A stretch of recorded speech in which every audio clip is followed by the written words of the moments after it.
মূলত আমরা একটি নার্সিংহোম বা হসপিটাল একত্রিত করে একটি অ্যাসোসিয়েশন তৈরি করেছি, যার নাম দিয়েছি all Bengal private nursing home and hospital honours association.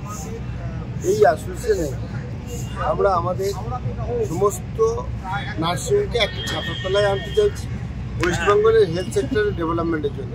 মূলত গ্রাম বাংলায় যে নার্সিংহোমগুলি চলে স্বাস্থ্যসাথী প্রকল্পের উপর বেশ করে। এই স্বাস্থ্যসাথী প্রকল্প যাতে সুন্দরভাবে চালাতে পারে গভর্নমেন্ট, মানুষ যাতে সুবিধা পায়, আমরা আমাদের অ্যাসোসিয়েশন তার ফেসিলিটার হিসেবে কাজ করব।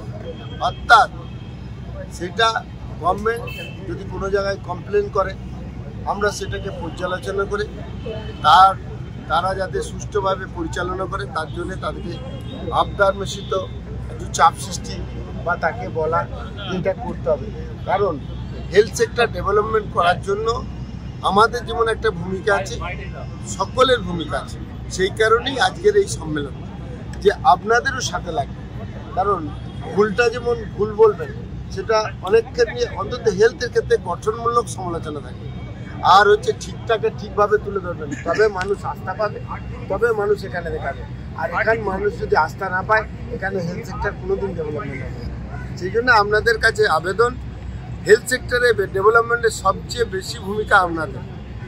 ধরুন একটা নার্সিংহোম ঠিক করে হলো, ডাক্তার ঠিক করে চলো, মানুষের যদি ব্রেকআপ থাকে, মেন্টাল ব্রেকআপ, যেখানে ভালো ট্রিটমেন্ট হয় না, তাহলে কিন্তু কোনোদিনই ভালো হবে না।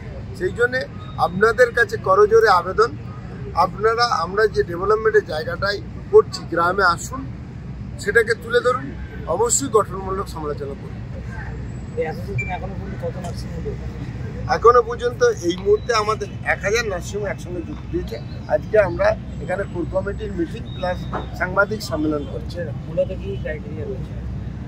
ক্রাইটেরিয়া কিচ্ছু নেই, ক্রাইটেরিয়া হচ্ছে হেলথ সেক্টরের ডেভেলপমেন্টের জন্য আমরা কাজ করব, এই মানসিকতা। সি লাইসেন্স লাগবে, আর হচ্ছে আমার একটা স্বচ্ছ ভাবমূর্তি তৈরি করার জন্য যে পরিষেবা দেওয়া দরকার সেটা দেবো। আমি মজা করে বলেছি, সাধু অবশ্যই ভালো, হিন্দু ধর্ম সেই হিসেবে বলছি, সন্ন্যাসী আরও ভালো।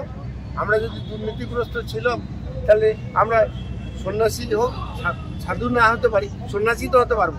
এই মানসিকতা নেওয়ার জন্য নার্সিং মালিকদের আবেদন জানাই।